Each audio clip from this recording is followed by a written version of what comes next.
اور خواتین کے لیے اپنا حلق نہیں ہے، ٹینڈ کروانا نہیں ہے، ان کے صرف ایک ہی ہے بالوں کٹوانا، اور وہ بھی بال ایک پورے کے برابر کاٹیں گی، اور کچھ تھوڑے سے زیادہ کاٹ لیں۔ کیوں؟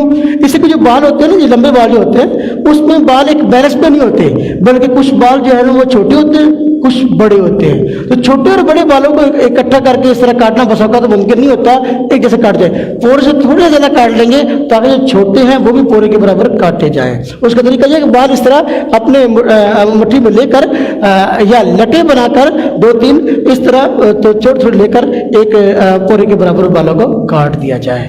بہرکیف جب یہ معاملہ ہم کر لیں گے اپنا قصر والا یا حلق والا، عمرہ پورا ہو جائے گا، اور اس کے بعد پھر 2 رکعت نماز نفل پڑھ لیں تو بہتر ہے۔ صلاۃ الشکر کہ یا اللہ اس مقصد کے لیے گھر سے چلا تھا عمرے کے لیے، یا اللہ عمرہ پورا ہو گیا، تو اب جو ہے وہ ہم اللہ سے گڑ گڑا کے شکر بھی ادا کریں اور گڑ گڑا کے دعائیں بھی کریں، اور دعاؤں قبولیت کا موقع ہے تو 2 رکعت نماز نفل پڑھ لیں تو یہ بہتر ہے۔ اگر کوئی بندہ نہ بھی پڑھ سکے تو کوئی حرج نہیں۔ اور یہ صلاۃ الشکر جو ہے یہ یہاں پڑھنی ضروری نہیں، مسجد حرام میں اگر یہاں رش ہے یا موقع نہیں ہے، ساتھی جانے کو تنگ کر رہا ہے کہ آؤ یہ چلے ہوٹل میں، پھر آدمی کمرے میں جا کے وہ صلاۃ الشکر پڑھ سکتا ہے، صلاۃ الشکر کہیں بھی پڑھ سکتا ہے۔ تو اللہ تبارک و تعالیٰ جو ہے ہم سب کو بار بار جو ہے حج کی بھی اور عمرہ کی بھی سعادت نصیب فرمائے۔ کل کو انشاءاللہ تعالی ہم حج کا طریقہ تفصیلی پڑھیں گے، اور پرسوں کو انشاءاللہ زیارات اور اب اس کے متعلق اور بہت ساری چیزیں رہ جائیں گی، انشاءاللہ پرسوں پڑھیں گے۔ ہمارا یہ کورس 3 دن کا ہے، تو جو آج باتیں کہی چلی گئی ہیں اللہ تبارک تعالیٰ قبول فرمائے، اور اللہ پاک اس کی برکت سے ہم سب کا حج کے لیے بھی عمرہ کے لیے جانا مقدر فرمائے، اور ہمارے بھائی جو دوست جا رہے ہیں اللہ تبارک تعالیٰ ان کو اپنی شان اجر عظیم عطا فرمائے، ان کے حج کو عمرے کو قبول فرمائے۔ وآخر دعوانا الحمدللہ رب